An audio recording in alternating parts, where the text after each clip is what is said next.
On Thanksgiving, my parents said, all the inheritance goes to your sister. You barely help us anyway. My sister smirked. You were never the favorite. I calmly stood up and announced I'd stop paying their medical bills. But a month later, they called me. We've decided to leave everything to Emily, Mom said casually, placing her fork down on her plate of turkey. For a second, I thought I misheard her. The scent of pumpkin pie lingered in the air. Mashed potatoes were growing cold on the table. But suddenly, the warmth of Thanksgiving dinner felt ice cold. What? I put my wine glass down. The inheritance, Dad added, still focused on his plate. The house, the savings, all of it. Across from me, Emily swirled her wine, a smug little smile tugging at her lips. You don't really help them anyway, she said with a shrug. I let out a short, humorless laugh. I don't help? I repeated, shaking my head. Who's been paying for their medical bills? Who covered Dad's surgery last year? Who's the one making sure they can even afford to live in this house? Mom sighed as if I was bringing up something utterly trivial. We never asked you to do any of that, Matt. And that was when it hit me. The years of doing everything for them. The nights I spent calculating how to cover my own expenses while still sending them money. The way Emily had never lifted a single finger, yet was always the one they praised. I could still hear her voice from years ago, clear as day. Mom, look. He's crying. I was 10. I had fallen off my bike, scraped my knee so badly that blood dripped onto the pavement. Emily, just 7 at the time, stood nearby with her arms crossed, watching me struggle to get up. Mom barely looked away from her magazine. Oh, stop whining, Matt. Emily's the strong one in this family, not you. Dad just grunted in agreement. Even back then, Emily had been their golden child, and I'd been, what? A useful afterthought? Nothing had changed. I ran a hand down my face, forcing myself back into the present. Are you kidding me? I asked, my voice eerily calm. You call me every time you need something covered. You literally said you'd be in trouble without my help. Emily rolled her eyes. You always make such a big deal out of things. If you didn't want to do it, you could have just said no. I stared at her. That same smugness. That same condescension. She had always been like this, since we were kids. She never asked for things. She expected them. And when she got them, she acted like they were owed to her. Slowly, I pushed my chair back and stood up. All right, I said, buttoning my jacket. Emily huffed. Oh, here we go. Another dramatic exit. I leaned forward just slightly, my voice calm and even. Good luck with the bills. Because I won't be paying another dime. Mom's eyes widened. Matt, wait. No, I cut her off. You made your choice. You don't need my help, right? So now, you won't have it. I turned to Emily. Hope you're ready to actually work for once in your life. Her smirk disappeared. You can't just walk away. Watch me. And I did. For the first time in years, I left that house without feeling like a doormat. Without feeling used. A month later, my phone rang. I glanced at the screen, already knowing who it was. Mom. I let it go to voicemail. A minute later, it rang again. Then again. By the 5th call, my curiosity got the best of me. I sighed and picked up, keeping my voice as neutral as possible. Matt, honey, Mom's voice was softer than I had ever heard it. We need to talk. I leaned back in my chair, rubbing my temples. I had just finished a 12-hour shift at the hospital, and my body was screaming for sleep. I had barely made it home, kicked off my shoes, and poured myself a drink before the phone started ringing. About what? I asked flatly, already knowing the answer. There was a pause. Then she sighed. Emily, she's struggling. And we could really use your help. I almost laughed. My help? You mean money? It's not like that, eh? Oh, it's exactly like that, Mom. A rustling sound came from the other end, and then Dad's gruff voice took over. Listen, Matt, he said, impatience creeping in. We know things got heated on Thanksgiving, but let's be realistic. You've always been the one who took care of these things. We're your parents. You can't just walk away from us. I clenched my jaw, exhaustion pressing down on me. I can, actually, I said. Silence. Mom tried again, her tone thick with forced warmth. Matthew, we raised you. We gave you everything. I let out a bitter chuckle. You gave me a childhood full of guilt and a lifetime of expectations, I cut in. Meanwhile, Emily got to be your precious little princess. Well, guess what? She can take care of you now. There was a pause, then Mom's voice cracked. She can't. She doesn't have the money. And there it was. The truth. Emily wasn't useful to them. But I was. And now, for the first time in their lives, they had to deal with the consequences of choosing the wrong child. I became a doctor because I wanted to help people. I spent years grinding through medical school, pulling brutal 16-hour shifts as a resident, surviving on caffeine and 2 hours of sleep. I remember those first years, nights when I didn't even have time to sit down, running between patients, filling out endless paperwork, making life or death decisions while my body begged for rest. And I did it all alone. My parents never helped me financially. While my classmates had their tuition covered by family, I took out massive student loans and worked extra shifts just to afford food. Meanwhile, Emily? Emily was partying through college, racking up credit card debt, and treating life like a never-ending vacation. When she dropped out, my parents still coddled her. She's just figuring things out, they said. But when I finally became an attending physician, earning more money than I had ever imagined, guess who suddenly needed my help? At first, I told myself it was just temporary. A couple hundred here, a little extra there. But then it was Dad's surgery, Mom's medications, Emily's unexpected rent crisis. Somewhere along the way, I became their personal ATM. More than half of my paycheck went to them every single month. And the worst part? It was never enough. When I worked back-to-back night shifts, exhausted to the point of collapse, my mother's only concern was whether I had wired her the money for the electricity bill. When I canceled vacations because my hospital was understaffed, my father's only comment was, "Emily really wanted to go to Florida this year. Maybe you could help her out." And when I finally managed to save enough to buy my own apartment, Mom guilt-tripped me into covering their mortgage instead. Not once, not even once, did they ever ask me if I was okay. "You mean the medical bills I was covering before you decided I wasn't part of the family?" I shot back at Dad. "You made your choice. Now you get to live with it." "Matt, please," Mom tried again. "We didn't mean." "Yes, you did," I interrupted. "And so did I. Goodbye, Mom." I hung up. For the first time in my life, I wasn't the one left feeling guilty. I wasn't the one being used. And wow, it felt good. The silence didn't last long. For 2 weeks after that phone call, my parents tried every trick in the book. First, there were guilt-tripping texts from Mom. "We're struggling, Matt. I don't know how we're going to afford Dad's medication this month." Then came the fake concern. "You work so hard, sweetheart. Don't you think you're becoming too bitter? We just want to talk." When that didn't work, she escalated to outright demands. "You're a doctor, for God's sake. Money is nothing to you. But we're your parents. You owe us." I ignored every single message. Then Emily called. I stared at my phone when I saw her name pop up. She hadn't spoken to me since Thanksgiving, not a single text, not a single attempt to reach out. And now, all of a sudden, she was calling? I answered out of pure curiosity. "Took you long enough," she snapped the moment I picked up. "Are you seriously ignoring Mom and Dad? You're acting like a child." I sighed. "What do you want, Emily? I want you to stop being a selfish person and fix this mess. Mom is freaking out, Dad is stressed, and I don't have the money to cover all their expenses. You know that." I smirked. Maybe you should have thought of that before gloating about taking the inheritance. There was silence on the other end. Then she scoffed. "Oh my God, are you really that petty?" "Petty?" I repeated, my voice dangerously calm. "Let's talk about what's actually petty. Petty is taking my money for years without a single thank you. Petty is sitting there on Thanksgiving, smirking while Mom and Dad erase me from the will after I paid for their entire mortgage. Petty is only calling me now because your perfect little plan is falling apart. That's not it." "Yes, it is," I cut her off. She took a deep breath, switching tactics. "Matt, look, I get it. You're mad, but you're still part of this family. And family helps each other." I laughed. Actually laughed. "No, Emily. I was an ATM, not family. And ATMs stop working when you try to take too much." I hung up before she could say another word. That should have been the end of it. I thought maybe, just maybe, they'd finally take me seriously. But I underestimated just how desperate my family could get. It was a Tuesday night when it happened. I had just finished a long shift at the hospital, my scrubs still smelling like antiseptic, my feet aching from standing all day.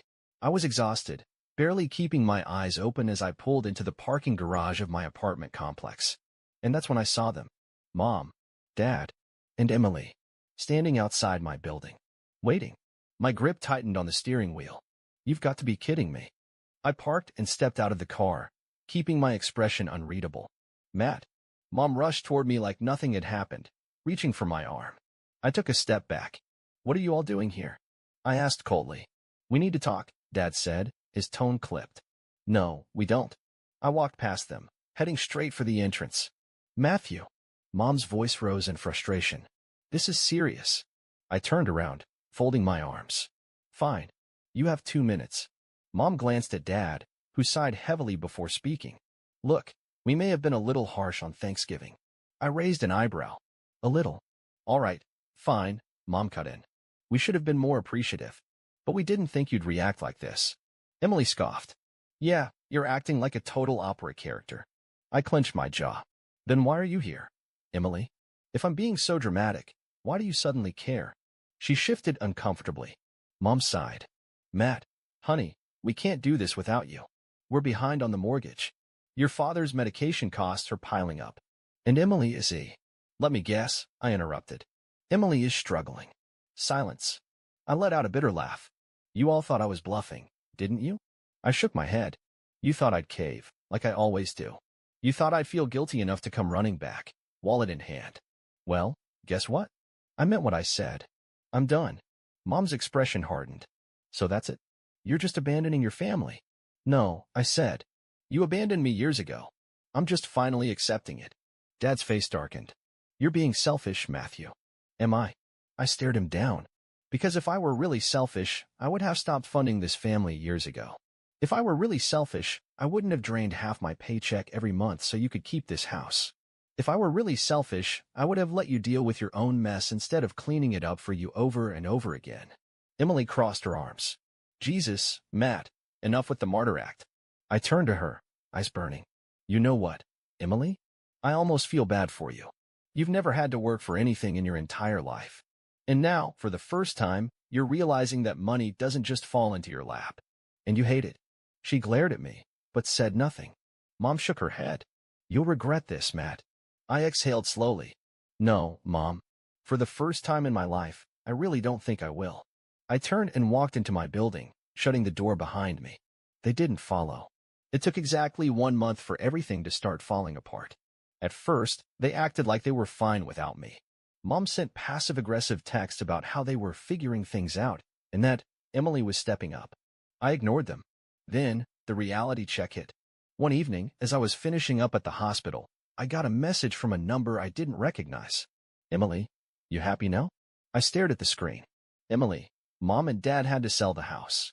I blinked. I hadn't expected things to spiral this quickly. I typed back.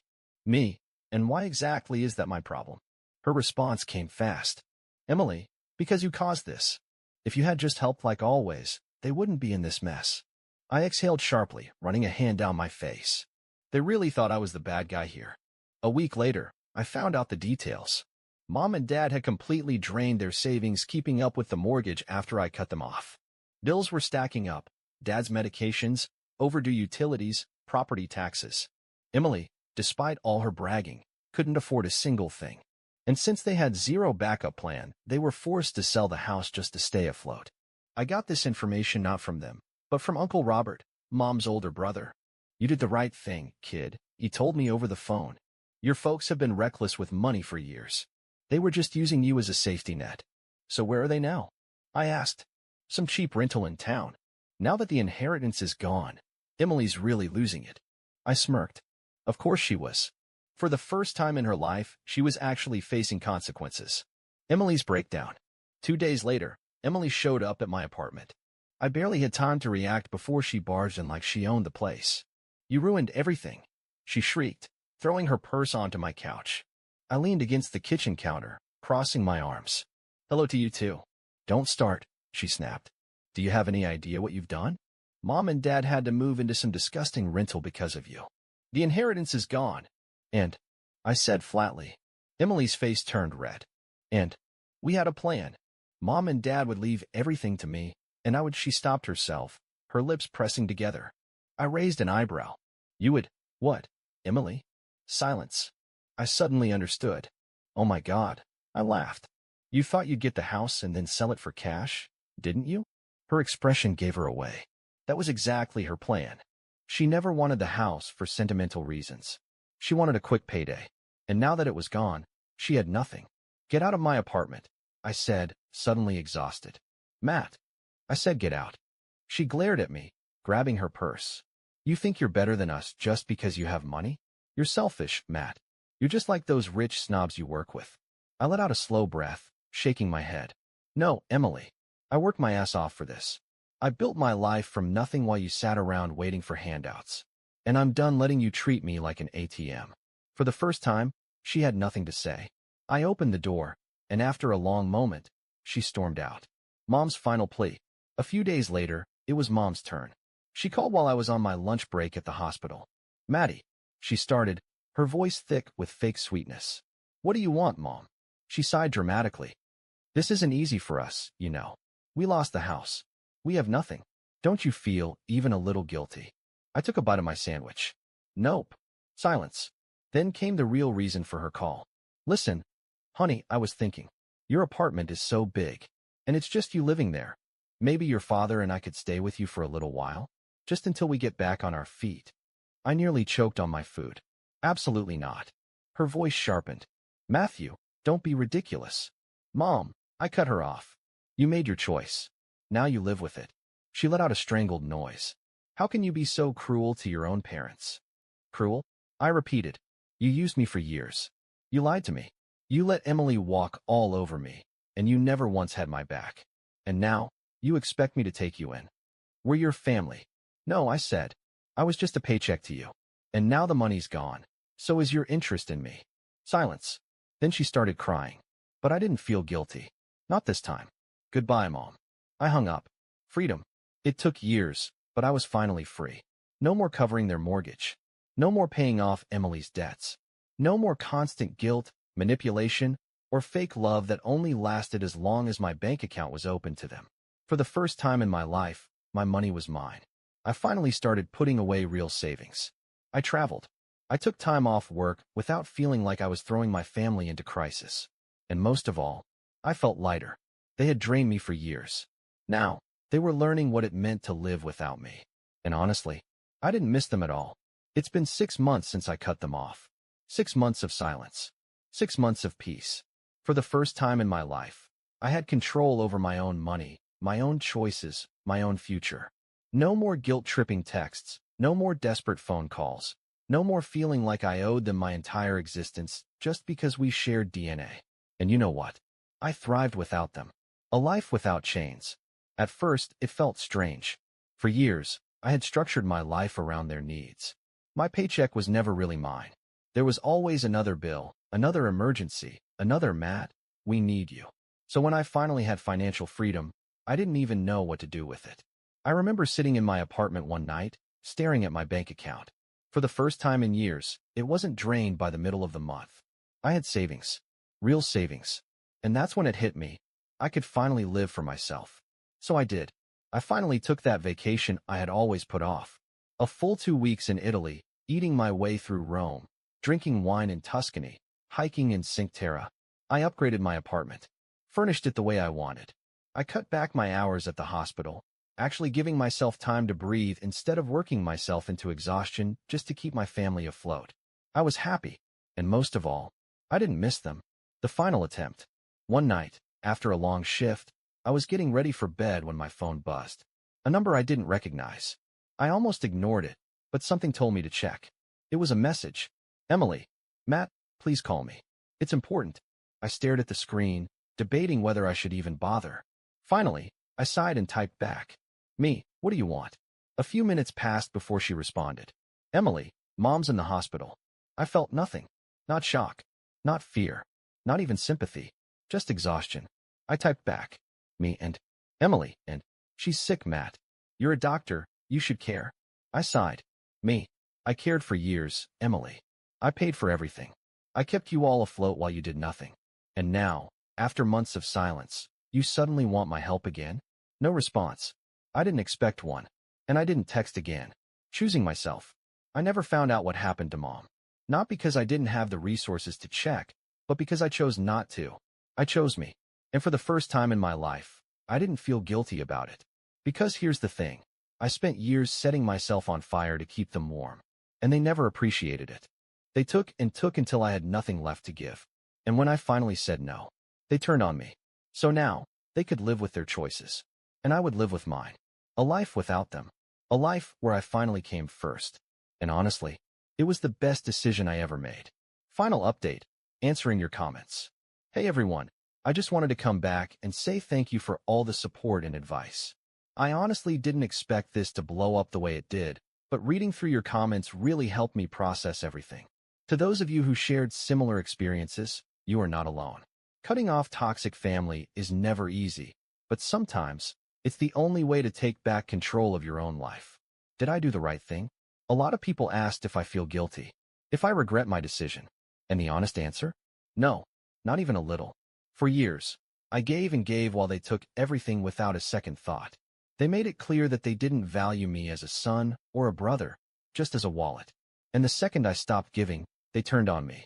So no, I don't feel guilty. I feel free. But I do wonder, was I too harsh? Should I have handled things differently? I'd love to hear your thoughts. To everyone who supported me, thank you. Seriously, some of your comments made me feel more validated than my own family ever did. Seeing so many people say, "You did the right thing," helped me silence the little voice in my head that tried to make me feel guilty. A lot of you pointed out that my family was never really family. They were users. And that realization, while painful, was also freeing. So if you're someone in a similar situation, feeling trapped by guilt, you don't owe anyone your financial stability or mental health. Your life is yours. To those who call me selfish, I saw a few comments saying things like, "They're still your parents. You should have helped them. You're a doctor. It's just money. Why not give them some?" Family is family, no matter what. And to that, I say, where was that energy when I was working 80-hour weeks just to pay their bills? Where was that concern for family when they laughed in my face on Thanksgiving and called me useless? I didn't abandon my family. They abandoned me a long time ago. I just finally walked away. And if that makes me selfish, then fine. I'd rather be selfish and free than selfless and used. Final thoughts. I'm happy now. I'm saving money for myself. I'm taking vacations. I'm building a future without constantly worrying about someone else's financial disasters. And honestly, I don't miss them. Thanks again for all the advice, support, and even the tough love. It helped more than you know. Wishing you all the best. Matt.